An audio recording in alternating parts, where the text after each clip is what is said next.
Quand on parle d'école alternative, c'est alternative à quoi en fait? Voilà. Implicitement, c'est alternatif à ce qu'on pense être une des impasses de l'école dite traditionnelle. Sauf que si on repose la question de qu'est-ce que c'est qu'une école traditionnelle, on peut se demander qu'est-ce que c'est l'alternative. On reconnaît de plus en plus l'enfant comme étant une entité unique, fondamentale, etc. Et les enfants veulent que l'école en fait réponde aux aspirations, aux besoins de leur propre enfant. Là où, effectivement, avant, on se posait peut-être moins ces questions-là, au profit de dimensions peut-être un peu plus collectives, quoi. Et donc ça explique qu'on veut le meilleur pour son enfant et que l'école doit y répondre. D'où le fait qu'on va choisir l'éducation que doit recevoir son enfant, y compris en dehors du cercle familial. C'est un phénomène qui existe, c'est certain.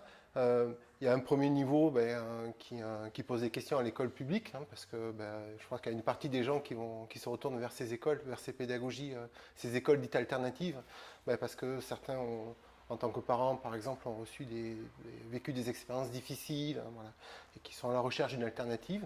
Mais après, je pense qu'il faut le replacer dans un contexte aussi beaucoup plus global d'effondrement entre guillemets des institutions, de fragilisation, que c'est pas que l'école d'ailleurs, hein, et qui amène aussi les gens à être de plus en plus souvent dans des logiques consuméristes. Ça veut dire que au nom de mes aspirations, de mes valeurs, j'exige que l'institution scolaire réponde à mes valeurs, à mes préoccupations. Donc à mon avis, ça c'est des choses qui expliquent en partie le succès de ces écoles.